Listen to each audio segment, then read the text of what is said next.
اسم اعظم کیا ہے؟ شیعوں کے اعتقاد کے مطابق اسم اعظم خدا کے ناموں میں سے ایک نام ہے کہ جسے جب بھی زبان پر جاری کیا جائے اور اس کے بعد خدا سے حاجت کو طلب کیا جائے تو وہ حاجت پوری ہو جاتی ہے۔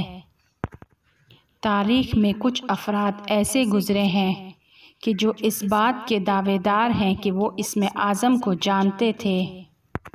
اسلامی اور الہی عرفان کے راستے میں جو شخص بھی لقائب پروردگار کے مقام تک پہنچ جاتا ہے تو اسے دوسرے رازوں کے ساتھ اسم اعظم کا بھی معلوم ہو جاتا ہے۔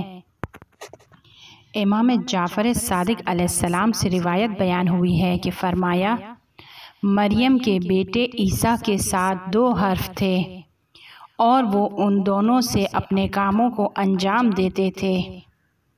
موسیٰ کے ساتھ 4 حرف تھے، ابراہیم کے پاس 6 حرف تھے، حضرت آدم کے پاس 25 حرف تھے اور نوح کے پاس 8 حرف تھے، اور خداوند عالم نے ان سب کو پیغمبر اسلام علیہ السلام کو عطا کیا۔ بے شک خدا کے نام 73 حرف ہیں اور اس میں سے ایک کو خداوند عالم نے چھپا کر رکھا ہے۔ ائمہ علیہم السلام کے پاس بھی وہ تمام نام موجود ہیں سوائے 1 حرف کے۔ لیکن وہ نام کیا ہے؟ وہ تمام احادیث جو اسم اعظم کی تفسیر کو بیان کرتی ہیں اس کو 4 گروہ میں تقسیم کیا گیا ہے۔ پہلا گروہ وہ ہے کہ جو اسم اعظم کو بسم اللہ الرحمن الرحیم سے تفسیر کرتا ہے۔ پیغمبر صلی اللہ علیہ وآلہ وسلم فرماتے ہیں کہ بسم اللہ الرحمن الرحیم خدا کے اسم اعظم سے اس قدر نزدیک ہے جیسے آنکھوں کی سیاہی سفیدی سے نزدیک ہے۔ آیات کا دوسرا گروہ وہ ہے کہ جو قرآنی آیات کو اسم اعظم سے تفسیر کرتا ہے، اور اس احادیث کے گروہ میں مختلف آیات کو اسم اعظم سے تعبیر کیا گیا ہے، جیسے سورہ بقرہ، سورہ آل عمران، سورہ طٰہٰ، سورہ حشر، سورہ انبیاء، سورہ حدید، سورہ حمد کی کچھ آیات، اور اسی طرح حروف مقطعات۔ امام صادق علیہ السلام سے بیان ہوا ہے کہ خدا کا اسم اعظم ام الکتاب یعنی سورہ حمد میں ہے۔ اسی طرح امام صادق علیہ السلام سے ایک دوسری روایت نظر آتی ہے کہ فرماتے ہیں الف، لام اور میم یہ وہ حروف ہیں کہ جو خدا کے اسم اعظم کے حروف میں سے حرف ہیں کہ جو قرآن میں موجود ہیں۔ پیغمبر صلی اللہ علیہ وآلہ وسلم اور ائمہ علیہم السلام ان کو آپس میں ترکیب کرتے ہیں اور پھر اس کے ساتھ دعا کرتے ہیں تو ان کی دعا قبول ہوتی ہے۔ احادیث کا تیسرا گروہ وہ ہے کہ جو دعاؤں کے اندر موجود جملات کو اسم اعظم سے تعبیر کرتے ہیں۔ امام علی علیہ السلام کی اس روایت پر غور کریں کہ امام حسین علیہ السلام فرماتے ہیں کہ میرے والد علی علیہ السلام نے فرمایا، جنگ بدر سے 1 رات پہلے میں نے حضرت خضر علیہ السلام کو خواب میں دیکھا اور میں نے ان سے کہا کہ مجھے کوئی چیز سکھائیں کہ جس سے میں دشمنوں پر نصرت حاصل کروں۔ انہوں نے مجھ سے کہا کہ کہو یا ہو یا من لا ہوا الا ہو۔ جب صبح ہوئی تو میں نے اپنے خواب کو پیغمبر صلی اللہ علیہ وآلہ وسلم سے بیان کیا۔ انہوں نے فرمایا، اے علی، تمہیں اسم اعظم سکھایا گیا ہے۔ جنگ بدر کے دن مسلسل یہ جملہ میری زبان پر تھا۔ اس کے علاوہ امیر المؤمنین علیہ السلام نے قل ھو اللہ احد کو پڑھا اور جب اس کو ختم کر لیا تو فرمایا، قل ھو اللہ احد، مجھے معاف کرو اور مجھے کافروں کے گروہ پر کامیاب کرو۔ اسی طرح صفین کی جنگ والے دن بھی جس وقت وہ حملہ کر رہے تھے اس دعا کو پڑھ رہے تھے۔ عمار بن یاسر نے ان سے پوچھا، اے امیر المومنین، یہ اشارات کیا ہیں؟ فرمایا، خدا کا اسم اعظم اور توحید کا ستون ہے، خدا کے علاوہ کوئی معبود نہیں۔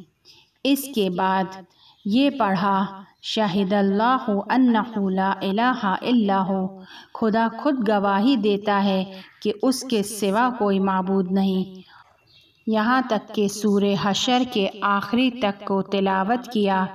اس کے بعد اپنی سواری سے نیچے اترے اور زوال سے پہلے 4 رکعت نماز پڑھی۔ تفاسیر کا چوتھا گروہ وہ ہے کہ جس میں خدا کے ہر نام کو اسم اعظم سے تعبیر کیا گیا ہے۔ مصباح الشریعہ میں امام صادق علیہ السلام سے ایک حدیث کو بیان کیا گیا ہے کہ پیغمبر صلی اللہ علیہ وآلہ وسلم سے اسم اعظم کے بارے میں سوال پوچھا گیا۔ انہوں نے فرمایا، خدا کے ناموں میں سے ہر نام اسم اعظم ہے، لہٰذا اپنے دل کو اس کے علاوہ ہر چیز سے خالی کر دو اور اس کو جس نام کے ساتھ چاہو پکارو، کیونکہ حقیقت یہ ہے کہ خدا کا کوئی خاص نام نہیں ہے بلکہ وہ یگانہ اور یکتا ہے۔ خدا کے ناموں کا اسم اعظم ہونا، اس بارے میں مختلف احادیث موجود ہیں، لیکن یہ بات حقیقت ہے کہ انبیاء الہی اور اہل بیت علیہم السلام کے پاس اسم اعظم موجود تھا، اور جو خصوصیات اس کے بارے میں بیان کی گئی ہے اس سے معلوم ہوتا ہے کہ وہ احادیث میں بیان کیے ہوئے الفاظ کے علاوہ کوئی اور الفاظ ہیں۔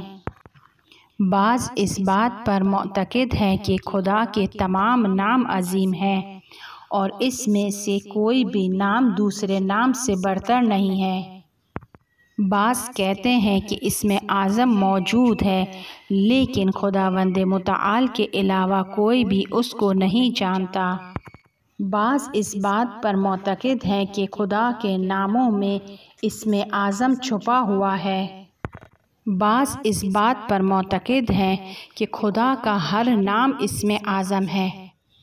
جب بھی آپ پورے خلوص کے ساتھ اپنے تمام وجود کے ساتھ اس نام سے خدا کو پکار کے اپنی حاجت طلب کرتے ہو تو آپ کی حاجت پوری ہوتی ہے۔ بعض کا کہنا ہے کہ اسم اعظم وہ نام ہے کہ جو خدا کے باقی ناموں کو اپنے اندر سمیٹے ہوئے ہے۔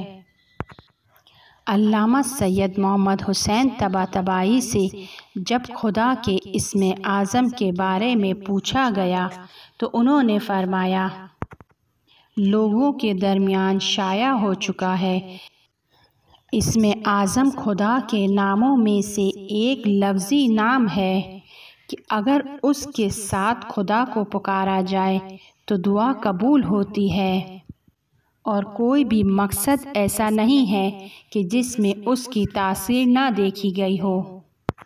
لیکن خدا کے ناموں میں سے کسی نام میں یہ اثر نظر نہیں آتا ہے، حتیٰ لفظ اللہ میں بھی اس کا کوئی اثر نظر نہیں آتا۔ لہٰذا وہ معتقد ہیں کہ اسم اعظم کچھ حروف کا مرکب ہے اور ان حروف کو اور اس کی ترکیب کو کوئی بھی نہیں جانتا ہے، اور اگر کوئی جان لے تو تمام موجودات اس کے سامنے سر تسلیم خم ہو جائیں گی اور اس کا حکم ماننے لگیں گی۔ بعض روایات میں اسم اعظم بعض اشعار کی جانب اشارہ کرتی ہے، جیسے وہ روایت کہ جس میں بیان کیا گیا ہے کہ بسم اللہ الرحمن الرحیم اسم اعظم سے اس قدر قریب تر ہے جیسے آنکھ کی سیاہی سفیدی سے نزدیک تر ہے۔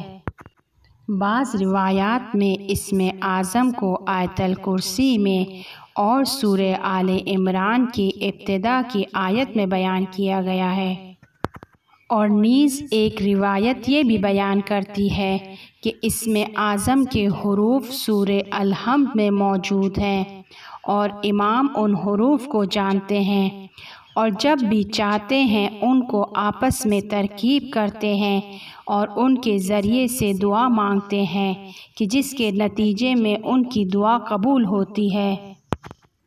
ایک روایت میں یہ بھی بیان ہوا ہے کہ اسم اعظم 73 حرف کا مرکب ہے اور خداوند عالم نے 72 حرف کو انبیاؤں کے درمیان تقسیم کیا ہے اور ایک کو خود کے علم غیب کے لیے مخصوص رکھا ہے۔ لیکن یہاں پر وہ بات جو سب سے زیادہ حقیقت رکھتی ہے وہ یہ ہے کہ خداوند متعال نے وعدہ دیا ہے کہ وہ دعا کرنے والے کی دعا کو قبول کرے گا، اور فرمایا ہے اجیب دعوت الداعی اذا دعان۔ اور دعا مانگنے کا تعلق خود انسان سے ہے کہ وہ کس طریقے سے خدا سے دعا مانگتا ہے، پوری حقیقت کے ساتھ، خلوص کے ساتھ، اپنے تمام وجود کے ساتھ خدا پر یقین رکھتے ہوئے خدا کو پکارے۔ اور یہ آیت اس بات کو بیان کر رہی ہے کہ درخواست خود خدا سے کی جائے، کسی اور سے نہیں۔ اگر انسان تمام وسائل اور اسباب سے ہاتھ اٹھا لے اور اپنی حاجت کے لیے خداوند عالم سے متصل ہو تو خدا کو اس وقت جس نام سے بھی پکارے گا اس کی حاجت پوری ہوگی، اور اس وقت خدا کا وہ نام حقیقت میں تاثیر رکھتا ہوگا اور اس کی دعا قبول ہو جائے گی، کیونکہ اس نے خدا کو پورے خلوص اور یقین کے ساتھ پکارا ہے۔